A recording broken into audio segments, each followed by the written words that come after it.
ঢিউর নিয়ে আসি। হ্যাঁ হ্যাঁ,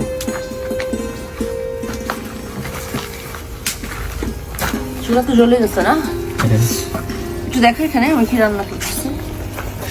আমি অত রান্না বান্না পারি না আসলে, কিন্তু আমাদের এটা একটা মাটির রান্নাঘর, এখানে অনেকগুলো মাটির চুলা। এখানে দেখেন, এখানে সবজি, আমি দুধ চা খাচ্ছি, আর হচ্ছে এটা চিকেন, শুধু হালকা মশলা দিয়ে। এটা আসলে আমাদের জন্য না, এটাই বাচ্চাদের জন্য, এটা ওদের খাওয়া। আমি তো অনেক রান্না পারি না, শুধু ওদের রান্নাটাই করতে পারি, তাই আমি শীতকালে মাটির চুলা রান্না করছি।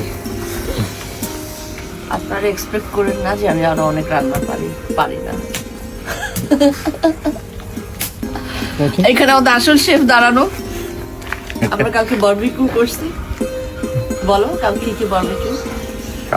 হ্যাঁ, কালকে চিকেন বানানো হয়েছে, প্রন আর ফিশ, ভেজিটেবল, অ্যাসপারাগাস, সব ভেজিটেবল, সালাদ, ভেজিটেবল, অ্যাসপারাগাস, মাশরুম, শিটাকে মাশরুম। ওগুলা ছবি ভিডিও আমি আপনাদেরকে পরে দেখাবো। খুবই টেম্পটিং আর ইনভাইটিং, এই জন্য দিচ্ছি না আপাতত। মাটির চুলায় রান্না হচ্ছে, একটু দেখতে পারেন। দৈনিক আজকের বাংলা .net